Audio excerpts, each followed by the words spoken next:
Yes, welcome to all students. Our TES College Radhamanor online classes for BCom 4th semester. I am Praveen N.A., Assistant Professor in Department of Commerce. Subject Indian Financial System. Topic Financial Intermediaries. ವಿಷಯ ಬಂದ್ಬಿಟ್ಟು Indian financial system, ಭಾರತೀಯ ಹಣಕಾಸು ವ್ಯವಸ್ಥೆ. ಪಠ್ಯ ಬಂದ್ಬಿಟ್ಟು ಹಣಕಾಸಿನ ಮಧ್ಯವರ್ತಿಗಳು. Yes, see the first concept, financial intermediaries, ಹಣಕಾಸಿನ ಮಧ್ಯವರ್ತಿಗಳು. The institutions which intermediate between savers and investors are called financial market intermediaries. They collect money from directly and lend to investors. ಹಣಕಾಸಿನ ಮಧ್ಯವರ್ತಿಗಳು. ಹಣಕಾಸಿನ ಮಧ್ಯವರ್ತಿಗಳು ಎಂದರೆ ವ್ಯಕ್ತಿಗಳು ಮತ್ತು ಕಂಪನಿಗಳು ಹಣಕಾಸಿನ ವ್ಯವಹಾರಗಳಲ್ಲಿ ಮಧ್ಯಪ್ರವೇಶಿಸಿ ಅನುಕೂಲವಾಗುವಂತೆ ಮಾಡುವ ಎಲ್ಲ ಪ್ರಕಾರದ ಹಣಕಾಸಿನ ಸಂಘಟನೆಗಳಾಗಿವೆ. ಸೊ ಈ ಹಣಕಾಸಿನ ಮಧ್ಯವರ್ತಿಗಳು ಉಳಿತಾಯದಾರರಿಂದ ಹಣವನ್ನು ಪಡೆದುಕೊಂಡ್ಬಿಟ್ಟು ಹಲವಾರು ಹಣಕಾಸಿನ ಸಂಸ್ಥೆಗಳಲ್ಲಿ ಏನು ಮಾಡ್ತಾರೆ, ಒಂದು ಹಣಕಾಸನ್ನ ಹೂಡಿಕೆ ಮಾಡ್ತಾರೆ ಅಥವಾ ಉತ್ಪಾದಕ ಚಟುವಟಿಕೆಗಳಲ್ಲಿ ಹೂಡಿಕೆಯನ್ನ ಮಾಡ್ಕೊಳ್ತಾರೆ. ನೆಕ್ಸ್ಟ್ ಹೆಡಿಂಗ್ ನೋಡಿ, ರೋಲ್ ಆಫ್ ಫೈನಾನ್ಷಿಯಲ್ ಇಂಟರ್ಮೀಡಿಯರೀಸ್, ಹಣಕಾಸಿನ ಮಧ್ಯವರ್ತಿಗಳ ಪಾತ್ರಗಳು. ಸೊ ಪಾಯಿಂಟ್ ವೈಸ್ ಇದೆ. ಸೊ ಅದರಲ್ಲಿ first point, savings and investment. So here the financial intermediaries are bridge the gap between savers and investors. They collect the money from the savers and pulled into that money into the investment in a particular company. ಉಳಿತಾಯ ಮತ್ತು ಹೂಡಿಕೆ. ಹಣಕಾಸಿನ ಮಧ್ಯವರ್ತಿಗಳು ಉಳಿತಾಯದಾರರಿಂದ ಹಣವನ್ನು ಪಡೆದುಕೊಂಡ್ಬಿಟ್ಟು ಯಾವುದಾದ್ರೂ ಒಂದು ಉತ್ಪಾದಿತ ಚಟುವಟಿಕೆಗಳಲ್ಲಿ ಅಥವಾ ಯಾವುದಾದ್ರೂ ಒಂದು ಸಂಸ್ಥೆಗಳಲ್ಲಿ, ಹಣಕಾಸಿನ ಸಂಸ್ಥೆಗಳಲ್ಲಿ ಈ ಹಣವನ್ನು ಹೂಡಿಕೆ ಮಾಡ್ತಾರೆ. ಯಾವ ಉದ್ದೇಶದಿಂದ ಅಂತ ನೋಡಿದಾಗ, ಒಂದು ಲಾಭದಾಯಕ ದೃಷ್ಟಿಯಿಂದ ಅವರು ಈ ಒಂದು ಉಳಿತಾಯ ಮತ್ತು ಹೂಡಿಕೆ ಅನ್ನೋ ಒಂದು ಪಾತ್ರವನ್ನು ನಿರ್ವಹಿಸ್ತಾ ಇರ್ತಾರೆ. Next second one, safety, liquidity and profitability. So here financial intermediaries will give an assurance to the savers money, like safety, liquidity, easily convertible into cash of any securities, and profitability. Profitability means getting the more profit for the invested money. ಎರಡನೇದು ಭದ್ರತೆ, ದ್ರವತ್ವ ಮತ್ತು ಲಾಭದಾಯಕತ್ವ ಅಂತ ಕರೀತೇವೆ. ಹಣಕಾಸಿನ ಮಧ್ಯವರ್ತಿಗಳು ಷೇರುಪೇಟೆಯಲ್ಲಿ ವ್ಯವಹರಿಸುವ ಬಂಡವಾಳ ಪತ್ರಗಳಿಗೆ ಸಮರ್ಥಕವಾಗಿ ಮತ್ತು ಪರಿಣಾಮಕಾರಿಯಾಗಿ ಒಂದು ಸುರಕ್ಷತೆ ಮತ್ತೆ ದ್ರವತ್ವ ಮತ್ತೆ ಹೆಚ್ಚಿನ ಲಾಭದಾಯಕತ್ವವನ್ನು ಒದಗಿಸಿಕೊಳ್ಳಲಿಕ್ಕೆ ಸಾಧ್ಯತೆ ಆಗ್ತದೆ. Next third one, professional knowledge and skills. Here the financial intermediaries are those persons who have the knowledge in the professional, like financial profession and financial skills. Okay, how to handle the securities, how to tackle the financial markets. Okay, these professional knowledge and skills are going to be inculcated in the financial intermediaries. ವೃತ್ತಿಪರ ಜ್ಞಾನ ಮತ್ತು ಕೌಶಲ್ಯತೆ. ಹಣಕಾಸಿನ ಮಧ್ಯವರ್ತಿಗಳು ವೃತ್ತಿಪರ ಜ್ಞಾನ ಮತ್ತು ಕೌಶಲ್ಯತೆಗಳನ್ನು ಹೊಂದಿರತಕ್ಕಂಥ ವ್ಯಕ್ತಿಗಳಾಗಿರ್ತಾರೆ. ಅಂದ್ರೆ ಅರ್ಥವ್ಯವಸ್ಥೆಯ ಎಲ್ಲಾ ವಿವಿಧ ವಲಯಗಳಲ್ಲಿ ಯಾವ ರೀತಿಯಾಗಿ ಸಮರ್ಥಕವಾಗಿ ನಾವು ಹಣವನ್ನು ಹೂಡಿಕೆ ಮಾಡಬೇಕು ಮತ್ತೆ ಅದನ್ನು ನಿಭಾಯಿಸಬೇಕು ಅನ್ನೋದನ್ನ ತಿಳಿದುಕೊಳ್ಳಿಕ್ಕೋಸ್ಕರವಾಗಿ ಅವರು ಈ ರೀತಿಯಾಗಿರ್ತಕ್ಕಂಥ ಒಂದು ಕೌಶಲ್ಯವನ್ನ ಹೊಂದಿರ್ತಾರೆ.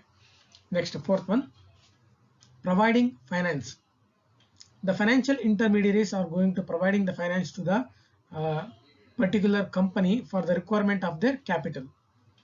ಹಣಕಾಸಿನ ಮಧ್ಯವರ್ತಿಗಳು ಹಣದ ಹರಿವನ್ನ ನೋಡ್ಕೊಳ್ಳಿಕ್ಕೆ ಸಾಧ್ಯತೆ ಆಗ್ತದೆ. ಎಲ್ಲಿ ಅಂತ ನೋಡಿದಾಗ, ಸೊ ಕಂಪನಿಗಳಿಗೆ ಬೇಕಾಗಿರತಕ್ಕಂಥ ಸೂಕ್ತವಾದ ಬಂಡವಾಳವನ್ನು ಒದಗಿಸಿಕೊಡುವಲ್ಲಿ ಈ ಹಣಕಾಸಿನ ಮಧ್ಯವರ್ತಿಗಳು ತುಂಬಾನೇ ಪ್ರಮುಖವಾದ ಪಾತ್ರವನ್ನ ನಿರ್ವಹಿಸ್ತಾರೆ.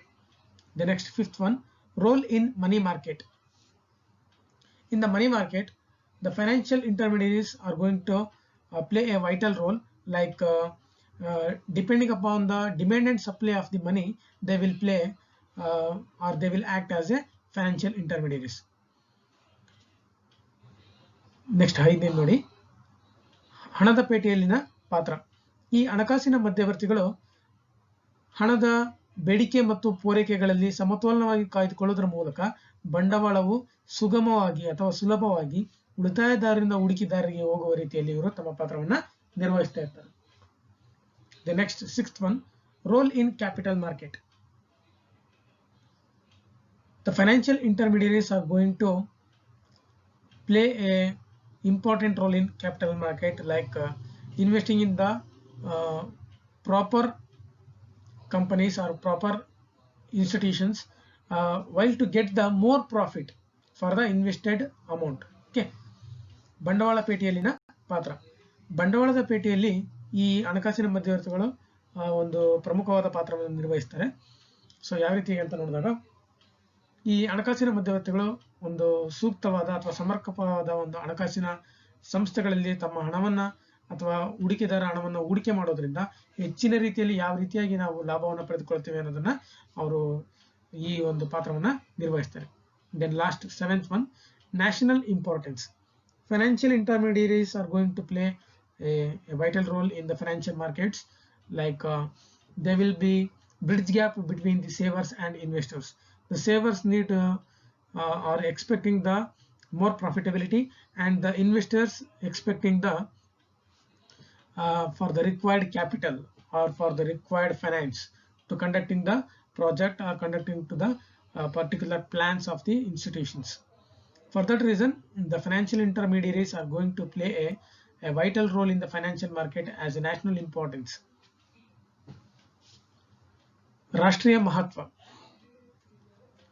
ಈ ಹಣಕಾಸಿನ ಮಧ್ಯವರ್ತಿಗಳು ಹಣದ ಪೇಟೆಯಲ್ಲಿ ಅಥವಾ ಒಂದು ಭಾರತೀಯ ಹಣಕಾಸಿನ ವ್ಯವಸ್ಥೆಯಲ್ಲಿ ಬಂಡವಾಳವು ನಿರಂತರವಾಗಿ ಯಾವುದೇ ಅಡೆತಡೆಗಳಿಲ್ಲದೆ ಸುಲಭವಾಗಿ ಹೊಸ ಉದ್ಯಮಗಳ ಸ್ಥಾಪನೆಗಾಗಿ ಮತ್ತು ಸದ್ಯದಲ್ಲಿ ಅಸ್ತಿತ್ವದಲ್ಲಿ ಇರತಕ್ಕಂಥ ಎಲ್ಲ ಉದ್ಯಮಗಳ ವಿಸ್ತರಣೆಗಾಗಿ ಅಥವಾ ಆಧುನೀಕರಣಕ್ಕಾಗಿ ಸಾಕಷ್ಟು ಪ್ರಮಾಣದಲ್ಲಿ ಹಣವನ್ನು ಒದಗಿಸಿಕೊಳ್ಳಲಿಕ್ಕೆ ಸಾಧ್ಯತೆ ಆಗ್ತದೆ.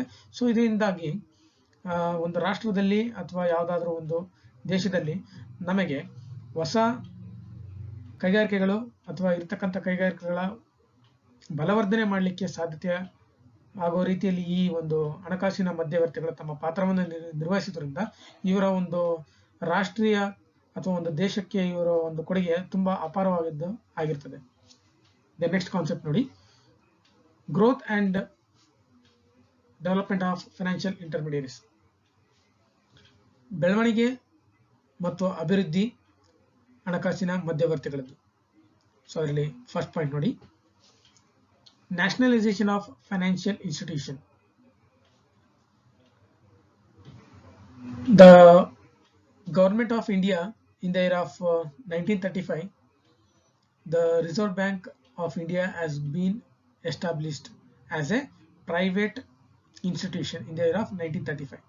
In the year of 1948, the government of India will nationalize the RBI as a central bank of the country. So ಇಲ್ಲಿ ಹಣಕಾಸಿನ ಸಂಸ್ಥೆಗಳ ರಾಷ್ಟ್ರೀಕರಣ, ಮೊದಲನೇ ಅಭಿವೃದ್ಧಿ ಅಥವಾ ಬೆಳವಣಿಗೆ ಹಣಕಾಸಿನ ಮಧ್ಯವರ್ತಿಗಳದ್ದು. ಮೊದಲನೇದು ಯಾವುದು? ಹಣಕಾಸಿನ ಸಂಸ್ಥೆಗಳ ರಾಷ್ಟ್ರೀಕರಣ. 1935ರಲ್ಲಿ ಪ್ರಪ್ರಥಮ ಹಣಕಾಸಿನ ಸಂಸ್ಥೆ ಅಂದರೆ ಭಾರತೀಯ ರಿಸರ್ವ್ ಬ್ಯಾಂಕ್ ಒಂದು ಖಾಸಗಿಯ ಸಂಸ್ಥೆಯಾಗಿ ಅಥವಾ ಒಂದು ಖಾಸಗಿ ಷೇರುದಾರ ಸಂಸ್ಥೆಯಾಗಿ ಸ್ಥಾಪಿತವಾಯಿತು. ಈ RBI ಸಂಸ್ಥೆ, ಖಾಸಗಿ ಸಂಸ್ಥೆಯನ್ನ 1948ರಲ್ಲಿ ಭಾರತೀಯ ಸರ್ಕಾರ ಏನ್ ಮಾಡುತ್ತದೆ, ಇದನ್ನ ರಾಷ್ಟ್ರೀಕರಣವನ್ನ ಮಾಡ್ತದೆ. ಯಾವ ಉದ್ದೇಶಕ್ಕಾಗಿ ಅಂತಂದ್ರೆ ದೇಶದ ಒಂದು ಹಣಕಾಸಿನ ವ್ಯವಸ್ಥೆಯನ್ನ ಬಲವರ್ಧನೆ ಮಾಡಲಿಕ್ಕೋಸ್ಕರವಾಗಿ ಈ ಸಂಸ್ಥೆಯನ್ನ ರಾಷ್ಟ್ರೀಕರಣವನ್ನ ಮಾಡುತ್ತದೆ. The next second one, unit trust of India. This unit trust of India is established in the year of 1964. This main activity is going to be conducting investing from the small investors and providing the profitability to the investors. ಎರಡನೇದು unit trust of India. ಈ unit trust of India ಅನ್ನೋದು 1964ರಲ್ಲಿ ಸ್ಥಾಪನೆಯಾಗಿದೆ. So ಇದರ ಮುಖ್ಯ ಉದ್ದೇಶ, ಈ ಸಂಸ್ಥೆ ಸ್ಥಾಪನೆಯಾಗುವ ಮುಖ್ಯ ಉದ್ದೇಶ ಏನಂತಂದ್ರೆ ಸಣ್ಣ ಸಣ್ಣ ಉಳಿತಾಯದಾರರಿಂದ ಹೂಡಿಕೆಯನ್ನು ಮಾಡಿಸ್ಕೊಂಡ್ಬಿಟ್ಟು ಅವರಿಗೆ ಹೆಚ್ಚಿನ ರೀತಿಯಾಗಿರ್ತಕ್ಕಂಥ ದ್ರವತ್ವ ಮತ್ತೆ ಲಾಭದಾಯಕತ್ವವನ್ನು ಒದಗಿಸಿಕೊಡೋದು ಆಗಿರ್ತದೆ. The next third one, institutions for agricultural finance. This institution was established in the year of 1982 with the collaboration of two financial institutions like ARDC, Agricultural Refinance and Development Corporation, and another one is NABARD, National Bank for Agricultural and Rural Development. This main objectives of this institution is providing various small loans for agricultural activities. So ಮೂರನೇದು, ಕೃಷಿ ಅಭಿವೃದ್ಧಿಗಾಗಿ ಹಣಕಾಸಿನ ಸಂಸ್ಥೆಗಳು. ಈ ಕೃಷಿ ಅಭಿವೃದ್ಧಿಗಾಗಿ ಹಣಕಾಸಿನ ಸಂಸ್ಥೆಗಳನ್ನು 1982ರಲ್ಲಿ ಸ್ಥಾಪನೆ ಆಯಿತು. ಈ ಸಂಸ್ಥೆಯು 2 ಉಪಸಂಸ್ಥೆಗಳ ಸಂಯೋಗದೊಂದಿಗೆ ಇದೇನಾಗಿದೆ ಸ್ಥಾಪನೆಯಾಗಿದೆ. ಅದರಲ್ಲಿ ಮೊದಲನೇದು ಕೃಷಿ ಪುನರ್ಧನ ಮತ್ತು ಅಭಿವೃದ್ಧಿ ನಿಗಮ, ARDC ಅಂತ ಕರೀತೇವೆ, ಮತ್ತೆ ನಬಾರ್ಡ್. ಈ ಎರಡರ ಒಂದು ಸಂಸ್ಥೆಯ ವಿಲೀನಗೊಳ್ಳುವುದರ ಮುಖಾಂತರವಾಗಿ ಈ ಒಂದು ಇನ್ಸ್ಟಿಟ್ಯೂಷನ್ ಫಾರ್ ಅಗ್ರಿಕಲ್ಚರಲ್ ಫೈನಾನ್ಸ್ ಅಂದ್ರೆ ಕೃಷಿ ಅಭಿವೃದ್ಧಿಗಾಗಿ ಹಣಕಾಸಿನ ಸಂಸ್ಥೆಗಳು. ಸೊ ಇದು ಯಾವ ಉದ್ದೇಶಕ್ಕಾಗಿ ಸ್ಥಾಪನೆ ಆಗಿದೆ ಅಂತಂದ್ರೆ ಸಣ್ಣ ನೀರಾವರಿ ಮತ್ತು ಕೃಷಿ ಯಾಂತ್ರೀಕರಣ, ಭೂ ಅಭಿವೃದ್ಧಿ ಮತ್ತೆ ಕೃಷಿಯ ಇನ್ನಿತರೆ ಯಾವುದೇ ಚಟುವಟಿಕೆಗಳನ್ನು ಮಾಡಲಿಕ್ಕೆ ಈ ಸಂಸ್ಥೆ ಏನಾಗಿದೆ ಸ್ಥಾಪನೆ ಆಗಿದೆ.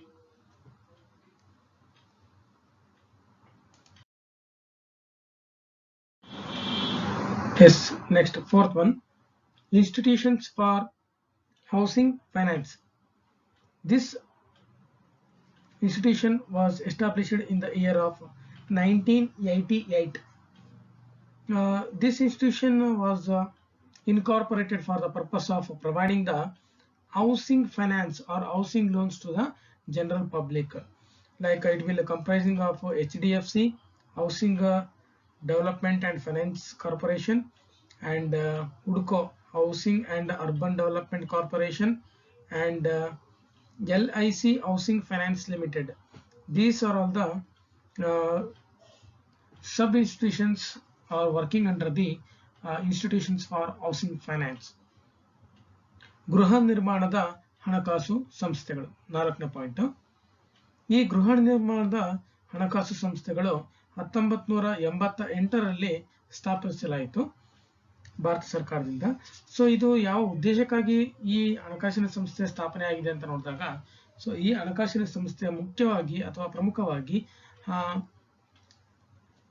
ಗೃಹ ನಿರ್ಮಾಣಕ್ಕೆ ಒದಗಿಸಬೇಕಾಗಿರತಕ್ಕಂಥ ಸಾಲ ಸೌಲಭ್ಯಗಳನ್ನು ಕೊಡುವುದರ ಮುಖಾಂತರವಾಗಿ ಈ ಚಟುವಟಿಕೆಯನ್ನ ಮಾಡೋದರ ಮುಖಾಂತರ ಈ ಹಣಕಾಸಿನ ಸಂಸ್ಥೆ ಸ್ಥಾಪನೆಯಾಗಿದೆ. ಸೊ ಈ ಹಣಕಾಸಿನ ಸಂಸ್ಥೆಗಳಲ್ಲಿ ನಾವು HDFC, ಹುಡ್ಕೋ, HUDCO ಹುಡ್ಕೋ ಮತ್ತು LIC ಗೃಹ ಹಣಕಾಸು ನಿಯಮಿತ ಈ ಉಪಸಂಸ್ಥೆಗಳನ್ನ ಕೂಡ ನಾವು ನೋಡಬಹುದಾಗಿರ್ತದೆ. Next fifth one, institutions for foreign trade financing. Institutions for financing foreign trade. This institution was established in the year of 1982 by the Indian government. This institution was established for the purpose of mainly for doing the Exim Bank. Exim Bank means export and import bank, nothing but exporting activities and importing activities for the controlling or regulating or supervisioning the export and importing activity. The particular finance, which one? The foreign trade institutions has been incorporated in India. Next fifth one ನೋಡಿ, ವಿದೇಶಿ ವ್ಯಾಪಾರಕ್ಕೆ ಹಣಕಾಸುವನ್ನು ಒದಗಿಸುವ ಸಂಸ್ಥೆಗಳು. ಈ ವಿದೇಶಿ ವ್ಯಾಪಾರಕ್ಕೆ ಹಣಕಾಸನ್ನು ಒದಗಿಸುವ ಸಂಸ್ಥೆಗಳು 1982ರಲ್ಲಿ ಸ್ಥಾಪಿಸಲಾಯಿತು ಭಾರತ ಸರ್ಕಾರದಿಂದ. ಸೊ ಈ ಸಂಸ್ಥೆಯ ಮುಖ್ಯ ಉದ್ದೇಶ ಏನಾಗಿರ್ತದೆ ಅಂತಂದ್ರೆ, ಇದು ರಫ್ತು ಮತ್ತು ಆಮದು ಬ್ಯಾಂಕುಗಳಂತ ನಾವು ಇದನ್ನ ಕರಿತೇವೆ. ರಫ್ತು ಮತ್ತು ಆಮದು ಅಂತಂದ್ರೆ ರಫ್ತು ಮತ್ತು ಆಮದಲ್ಲಿ ಆಗ್ತಕ್ಕಂಥ ಪ್ರತಿಯೊಂದು ಚಟುವಟಿಕೆಗಳನ್ನ ನಿಯಂತ್ರಣ ಮಾಡಲು ಮತ್ತೆ ಅವುಗಳನ್ನ ಸಮರ್ಥವಾಗಿ ನಿಭಾಯಿಸಲು ಈ ಸಂಸ್ಥೆನ ನಾವು ಏನ್ ಮಾಡಿದ್ದೇವೆ, ಭಾರತ ಸರ್ಕಾರದಿಂದ ಸ್ಥಾಪಿಸಲಾಯಿತು. Next sixth one, stock holding corporation of India Limited. This institution was established in the year of 1987 to control or to regulate the share market and capital market. This is the main activity for the purpose of establishing this institution is the controlling of the share market and capital market. It will comprising of the controlling activity like IDBI, ICICI, IFCI, LIC, GIC and UTI. This all the institution is going to be supervised or controlled by the particular institution, Stock Holding Corporation of India Limited. ಭಾರತದ stock holding corporation limited ಇದನ್ನ 1987ರಲ್ಲಿ ಷೇರುಪೇಟೆ ಮತ್ತು ಬಂಡವಾಳಪೇಟೆಗಳ ವ್ಯವಹಾರಗಳನ್ನು ನಿಯಂತ್ರಿಸಲು ಮತ್ತು ಅದರ ಚಟುವಟಿಕೆಗಳನ್ನು ಸುಗಮಗೊಳಿಸಲು ಸ್ಥಾಪಿಸಲಾಯಿತು. ಇದನ್ನು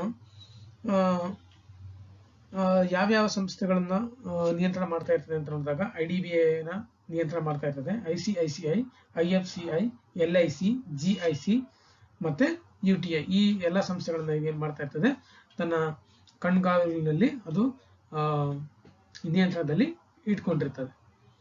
The next 7th one, National Clearance and Depository System.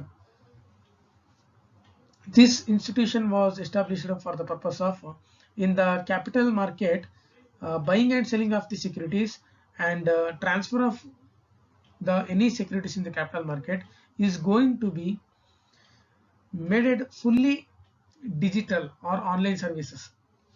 For that purpose, National Clearance and Depository System was been established by the Government of India. 7ನೇದು ರಾಷ್ಟ್ರೀಯ ತಿರುವಳಿ ಮತ್ತು ಡೆಪಾಸಿಟರಿ ಸಿಸ್ಟಮ್. ಬಂಡವಾಳ ಪತ್ರಗಳ ಕ್ರಯ ಮತ್ತು ವಿಕ್ರಯ ಅಥವಾ ವರ್ಗಾವಣೆ ಮೊದಲಾದ ವ್ಯವಹಾರಗಳನ್ನು ಕಾಗದರಹಿತವಾಗಿ ಅಂದರೆ ವಿದ್ಯುನ್ಮಾನದ ಮೂಲಕ ಮಾಡಲು ಇದನ್ನು ಭಾರತ ಸರ್ಕಾರ ಸ್ಥಾಪಿಸಲಾಯಿತು. The next 8th one, mutual fund industry. This mutual fund industry was established for the purpose of mainly the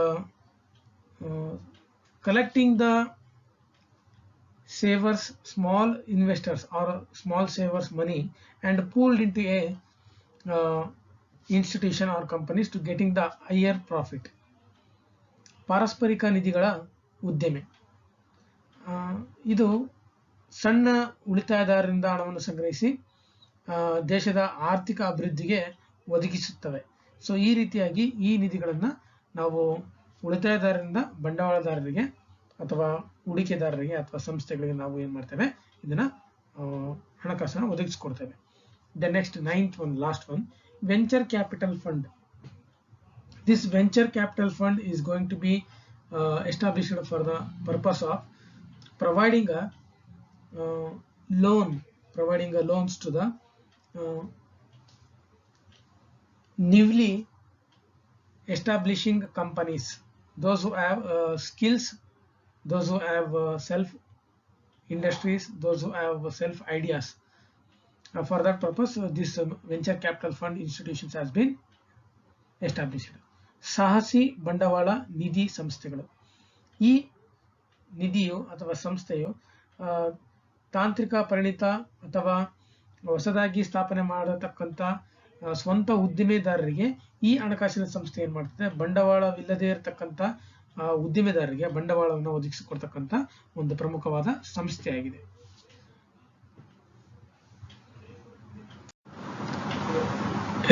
next heading ನೋಡಿ, types of financial institutions.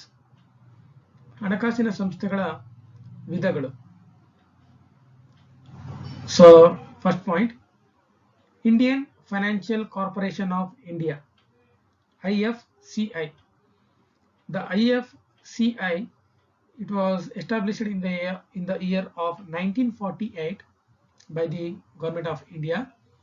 This institution was mainly established for the purpose of providing the finance or financial activities or loans to the any companies, general publics or to the any institutions. ಭಾರತೀಯ ಕೈಗಾರಿಕಾ ಹಣಕಾಸು ಸಂಸ್ಥೆ.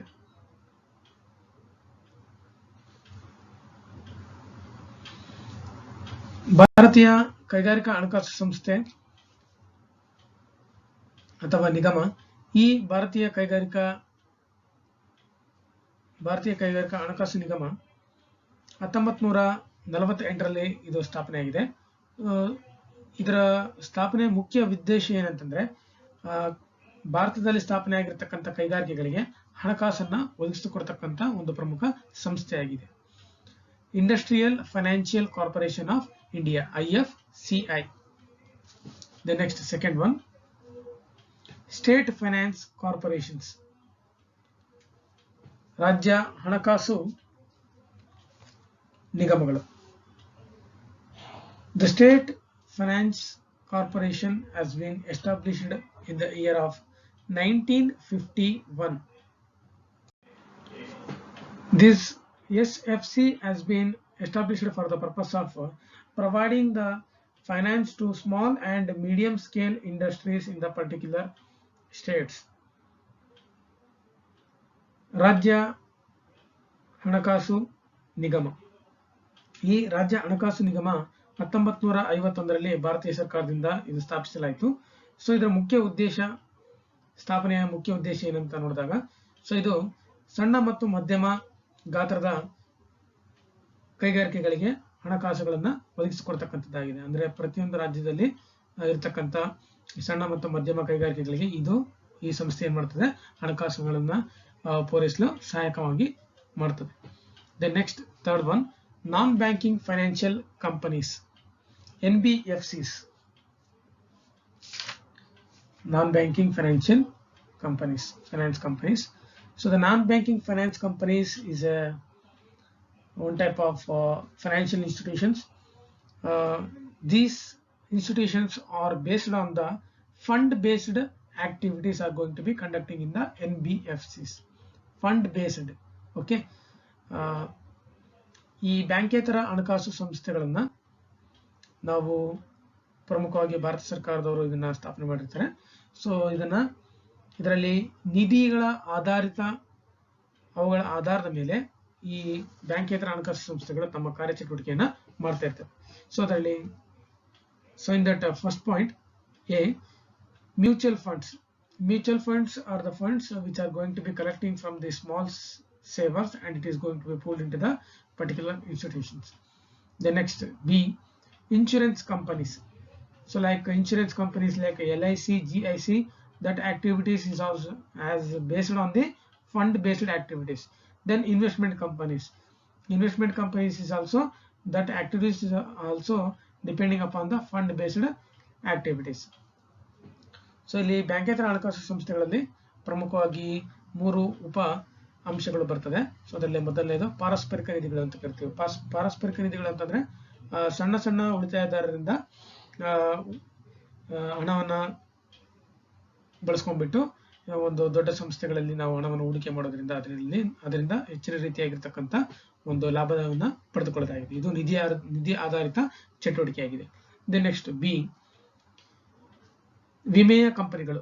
ಈ ವಿಮೆಯ ಕಂಪನಿಗಳಲ್ಲಿ ಭಾರತೀಯ ವಿಮೆ ಕಂಪನಿಗಳು, ಭಾರತೀಯ ಸಾಮಾನ್ಯ ವಿಮೆ ಕಂಪನಿಗಳು, ಸೊ ಈ ಅಂಶಗಳು ಬರ್ತದೆ. ಇದರಲ್ಲಿ ಕೂಡ ನಿಧಿ ಆಧಾರಿತ ಚಟುವಟಿಕೆಗಳನ್ನ ಮಾಡ್ತಾ ಇರ್ತವೆ. ದ ನೆಕ್ಸ್ಟ್, C, ಮೂರನೇದು, ಹೂಡಿಕೆಯ ಕಂಪನಿಗಳು. ಇದು ಕೂಡ ನಿಧಿ ಆಧಾರಿತ ಚಟುವಟಿಕೆಗಳನ್ನ ಮಾಡ್ತಾ ಇರ್ತದೆ. The next, fourth one, small industries development bank of India, SIDBI. The SIDBI was established in the year of 1990 for the purpose of providing the loans or finance to the small SIC industries for the reconstruction of the industries or small industries. ಭಾರತೀಯ ಸಣ್ಣ ಕೈಗಾರಿಕೆಯ ಅಭಿವೃದ್ಧಿ ಬ್ಯಾಂಕ್ಗಳು. ಈ ಸಂಸ್ಥೆಯನ್ನ 1990ರಲ್ಲಿ ಸ್ಥಾಪಿಸಲಾಯಿತು. ಈ ಸಂಸ್ಥೆಯ ಮುಖ್ಯ ಉದ್ದೇಶ ಏನಂತಂದ್ರೆ ಭಾರತದಲ್ಲಿ ಸಣ್ಣ ಕೈಗಾರಿಕೆಗಳ ಉತ್ತೇಜನವನ್ನ ನೀಡಲಿಕ್ಕೆ ಅಥವಾ ಪುನರ್ಸ್ಥಾಪನೆಯನ್ನು ಮಾಡಲಿಕ್ಕೆ, ಅಂದ್ರೆ ರೋಗಗ್ರಸ್ತ ಕಂಪನಿಗಳು ಇರ್ತವೆ, ಯಾವ ಸಣ್ಣ ಕೈಗಾರಿಕೆಗಳು ಯಾವುದಾದ್ರೂ ರೋಗಗ್ರಸ್ತ ಕೈಗಾರಿಕೆಗಳಿದ್ರೆ ಅವುಗಳನ್ನ ಪುನಶ್ಚೇತನವನ್ನು ನೀಡಲಿಕ್ಕೆ ಈ ಸಂಸ್ಥೆ ಏನ್ ಮಾಡ್ತದೆ, ಕೆಲವೊಂದು ಹಣಕಾಸಿನ ಸೌಲಭ್ಯವನ್ನು ಒದಗಿಸಿಕೊಡ್ತದೆ. Then next last fifth one, industrial development bank of India, IDBI. This institution was established in the year of 1964 for the purpose of to develop the industries like sick industries of the sick industries in the huge size or large size industries. ಭಾರತೀಯ ಕೈಗಾರಿಕೆ ಅಭಿವೃದ್ಧಿ bank ಇದು 1964ರಲ್ಲಿ ಸ್ಥಾಪನೆ ಆಯಿತು. ಈ ಸಂಸ್ಥೆ ಅಥವಾ bank ಸ್ಥಾಪನೆಯಾಗುವ ಮುಖ್ಯ ಉದ್ದೇಶ ಏನಾಗಿರ್ತದೆ ಅಂತಂದ್ರೆ, ಭಾರತದಲ್ಲಿ ಸ್ಥಾಪನೆಯಾಗಿರ್ತಕ್ಕಂಥ ಬೃಹತ್ ಗಾತ್ರದ ಕೈಗಾರಿಕೆಗಳಿಗೆ ಹಣಕಾಸಿನ ಸೌಲಭ್ಯವನ್ನು ಇದು ಒದಗಿಸಿಕೊಡ್ತದೆ. ಈಗ ಬೃಹತ್ ಗಾತ್ರದ ಕೈಗಾರಿಕೆಗಳು ಏನಾದರೂ ರೋಗಗ್ರಸ್ತ ಆಗಿರ್ತಕ್ಕಂಥದ್ದು ಅಥವಾ ಅದನ್ನ ಬೃಹತ್ ಗಾತ್ರದ ಕಂಪನಿಗಳಿಗೆ ಪುನಶ್ಚೇತನ ಮಾಡ್ತಕ್ಕಂಥದ್ದು ಅಥವಾ ಹೊಸ ಬೃಹತ್ ಗಾತ್ರದ ಉದ್ಯಮಗಳನ್ನ ಸ್ಥಾಪನೆ ಮಾಡಲಿಕ್ಕೆ ಇದು ಬಂಡವಾಳದ ರೂಪದಲ್ಲಿ ತನ್ನ ಹಣಕಾಸಿನ ಸೌಲಭ್ಯವನ್ನು ಸಾಲದ ರೂಪದಲ್ಲಿ ಏನ್ ಮಾಡ್ತದೆ, ಈ ಬ್ಯಾಂಕ್ಗಳು ಒದಗಿಸಿಕೊಡ್ತವೆ.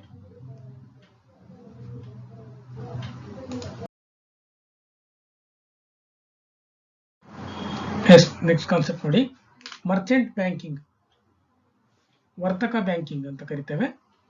Merchant banking is a financial institution.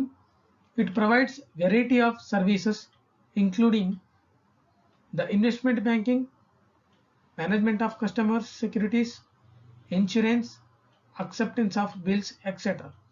In other words, a set of financial institutions that are engaged in providing special services which generally include the acceptance of bills of exchange, corporate finance, portfolio management, and other banking services. Such banks are known as merchant banks.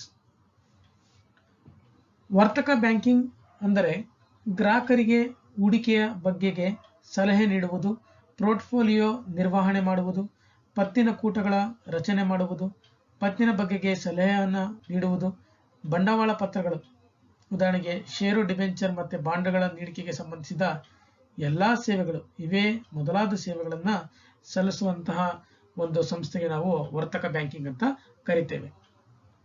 Next, under writers. The underwriters are those who arrange for the subscription of issue of securities. They act as intermediaries in financial services. The person who guarantees for public subscription of shares and debentures is known as underwriters. ಒಟ್ಟುಕೊಳ್ಳುವ ಒಪ್ಪಂದದಾರರು ಅಂತ ಕರಿತೇವೆ ಅಂಡರ್ರೈಟರ್ಸ್. ಈ ಅಂಡರ್ರೈಟರ್ಸ್ ಅನ್ನ ಅಥವಾ ಒಟ್ಟುಕೊಳ್ಳುವ ಒಪ್ಪಂದದಾರರನ್ನ ಬಂಡವಾಳ ಪತ್ರಗಳನ್ನು ಮಾರಾಟ ಮಾಡುವ ಒಂದು ವ್ಯವಸ್ಥೆಯನ್ನ ಮಾಡಿಕೊಡ್ತಾರೆ. ಮತ್ತೆ ಈ ಮಧ್ಯವರ್ತಿಗಳು ಷೇರುಗಳು ಮತ್ತು ಡಿಬೆಂಚರ್ಗಳು ಸಾಲಪತ್ರಗಳನ್ನ ಜನರಿಗೆ ಅಂದ್ರೆ ಸಾರ್ವಜನಿಕರಿಗೆ ಮಾರಾಟ ಮಾಡಿ ಕೊಡ್ತೀವಿ ಅಂತೇಳಿ ಭರವಸೆಯನ್ನ ಕೊಟ್ಟಿರ್ತಕ್ಕಂಥ ವ್ಯಕ್ತಿಗಳಾಗಿರ್ತಾರೆ. The next, custodians. Custodians are the mediators rendering the financial services in stock market. Custodian services are related to the safeguard of the securities of a clients. ಕಸ್ಟೋಡಿಯನ್ಗಳು, ಈ ಕಸ್ಟೋಡಿಯನ್ಗಳು ಷೇರು ಮಾರುಕಟ್ಟೆಯಲ್ಲಿ ಮಧ್ಯವರ್ತಿಗಳ ರೀತಿಯಲ್ಲಿ ತಮ್ಮ ವ್ಯವಹಾರವನ್ನ, ಹಣಕಾಸಿನ ಸೇವೆಯ ವ್ಯವಹಾರವನ್ನ ಮಾಡ್ತಾ ಇರ್ತಾರೆ.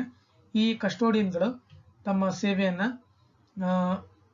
ಗ್ರಾಹಕರಿಗೆ ಅಥವಾ ತಮ್ಮ ಕ್ಲೈಂಟ್ಗಳಿಗೆ ಒಂದು ಭರವಸೆಯನ್ನ ಮೂಡಿಸುವ ಒಂದು ಚಟುವಟಿಕೆಯನ್ನ ಮಾಡ್ತಾ ಇರ್ತಾರೆ.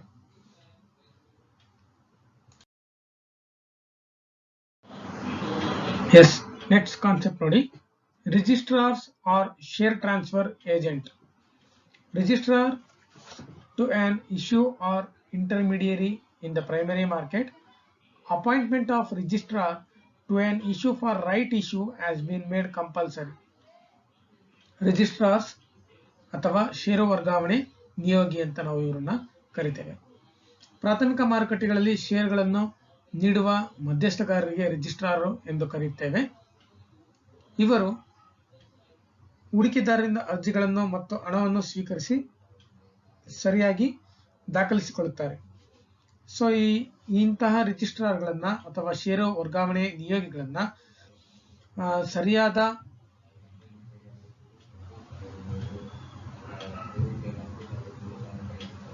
ಹಣವನ್ನ ಹೂಡಿಕೆ ಮಾಡಲಿಕ್ಕೆ ಅಥವಾ ಮಾರುಕಟ್ಟೆಯಲ್ಲಿ ಪ್ರಾಥಮಿಕ ಮಾರುಕಟ್ಟೆಯಲ್ಲಿ ವ್ಯವಹಾರವನ್ನು ಮಾಡಲಿಕ್ಕೆ ಸೊ ಇವರನ್ನ ಕಡ್ಡಾಯವಾಗಿ ಮಾಡಿರ್ತಾರೆ, ಕಡ್ಡಾಯವಾಗಿ ಬಳಸಿರ್ತಾರೆ. ಇವರನ್ನ ನಾವು ನೇಮಕಾತಿ ಮಾಡಿಕೊಳ್ಳೋದು. The next depository service, depository ಸೇವೆಗಳು. In traditional system of settlement through physical transfer of securities failed to cope with requirements of growing capital market and obstacles for growth in market. Physical settlements mechanisms gave rise to inefficiencies and risks and delays in transfer and registration. Hence, there emerged a need to replace this traditional system with a new system called depository system. So here depository services means the older system or conventional system is going to be replaced with the new system of depository system. Old system is what?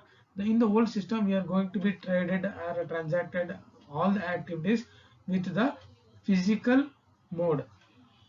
In the new depository system, all the activities of the transactions of the capital market are going to be traded only with the digital platform or online platform. By the conducting of digital or online platform, it is very easy to settle the transactions quickly, convert the cash, convert the liquidity, convert the securities into the cash easily, convert the shares or certificates for the shareholders easily through the online. This is called as depository services. Depository ಸೇವೆಗಳು. ಸಾಂಪ್ರದಾಯಿಕ ವ್ಯವಸ್ಥೆಯಲ್ಲಿ ಭೌತಿಕವಾಗಿ ನಾವು ಬಂಡವಾಳದ ಮಾರುಕಟ್ಟೆಯಲ್ಲಿ ಕಾಗದ ಪತ್ರಗಳನ್ನ ಮತ್ತು ಹಣವನ್ನು ನಾವು ಏನ್ ಮಾಡ್ತಾ ಇದ್ವಿ, ವರ್ಗಾವಣೆಯನ್ನ ಮಾಡ್ತಾ ಇದ್ವಿ. ಸೊ ಇದರಿಂದ ಸುಮಾರು ಸಮಯಾವಕಾಶ ಮತ್ತೆ ತುಂಬಾನೇ ಒಂದು ವಿಳಂಬ ನೀತಿಯಲ್ಲಿ ಅನುಸರಿಸ್ತಾ ಇದ್ರು ಇಲ್ಲಿ ಬಂಡವಾಳದ ಮಾರುಕಟ್ಟೆಯಲ್ಲಿ. ಈ ಒಂದು ವಿಳಂಬ ನೀತಿಯನ್ನ ಸರಿದೂಗಿಸಲಿಕ್ಕೋಸ್ಕರವಾಗಿ ಡೆಪಾಸಿಟರಿ ಸೇವೆಗಳು ಅಂತೇಳಿ ಆ ಒಂದು ವ್ಯವಸ್ಥೆಯನ್ನ ಅಳವಡಿಸ್ಕೊಂಡಿದ್ದಾರೆ ಬಂಡವಾಳದ ಮಾರುಕಟ್ಟೆಯಲ್ಲಿ. ಈ ಡೆಪಾಸಿಟರಿ ಸೇವೆಗಳು ಅಂತ ಏನಂತಂದ್ರೆ ಹಳೆಯ ಒಂದು ವ್ಯವಸ್ಥೆ ಏನಿದೆ ಸಾಂಪ್ರದಾಯಿಕ ವ್ಯವಸ್ಥೆ, ಆ ಸಾಂಪ್ರದಾಯಿಕ ವ್ಯವಸ್ಥೆಗೆ ಹೊಸ ವ್ಯವಸ್ಥೆಗೆ ವ್ಯತ್ಯಾಸ ಏನಾಗ್ತದೆ. ಸಾಂಪ್ರದಾಯಿಕ ವ್ಯವಸ್ಥೆಯಲ್ಲಿ ನಾವು ಎಲ್ಲವನ್ನ ಭೌತಿಕವಾಗಿ ಅಂದ್ರೆ ಮುಖಾಮುಖಿ ಭೇಟಿಯಾಗಿ ನಾವು ಅದನ್ನ ಮಾಡ್ತಾ ಇದ್ವಿ. ಸೊ ಈ ಹೊಸ ವ್ಯವಸ್ಥೆಯಲ್ಲಿ ನಾವು ಎಲ್ಲ ಒಂದು ಕಾರ್ಯಚಟುವಟಿಕೆಯನ್ನು ನಾವು ಬಂಡವಾಳದ ಮಾರುಕಟ್ಟೆಯಲ್ಲಿ ಅಂತರ್ಜಾಲ ಆಧಾರಿತ ಅಥವಾ ಕಂಪ್ಯೂಟರೀಕರಣ ಆಧಾರಿತ ಅಥವಾ ಗಣಕಯಂತ್ರ ಆಧಾರಿತವಾಗಿ ನಾವು ಚಟುವಟಿಕೆಯನ್ನು ಮಾಡೋದ್ರಿಂದ ಸುಲಭವಾಗಿ ನಾವು ಒಂದು ಕ್ಷಣದಲ್ಲಿ ನಾವು ಏನ್ ಮಾಡ್ಬೋದು, ವರ್ಗಾವಣೆ ಪತ್ರವನ್ನ ವರ್ಗಾವಣೆದಾರರಿಗೆ ನಾವು ಏನ್ ಮಾಡ್ಬೋದು, ಷೇರು ವರ್ಗಾವಣೆಯನ್ನು ಮಾಡಬಹುದಾಗಿರ್ತದೆ. ಹಣಕಾಸಿನ ಹಣವನ್ನು ವರ್ಗಾವಣೆ ಮಾಡೋದು ಕೂಡ ಅಂತರ್ಜಾಲದ ಮುಖಾಂತರವಾಗಿ ನಾವು ವರ್ಗಾವಣೆ ಮಾಡಬಹುದಾಗಿರ್ತದೆ. ಸೊ ಈ ರೀತಿಯಾಗಿ ಇದನ್ನು ನಾವು ಡೆಪಾಸಿಟರಿ ಸೇವೆಗಳಂತ ನಾವು ಕರಿತೇವೆ. Thank you for watching the video. Please subscribe my channel. Thank you.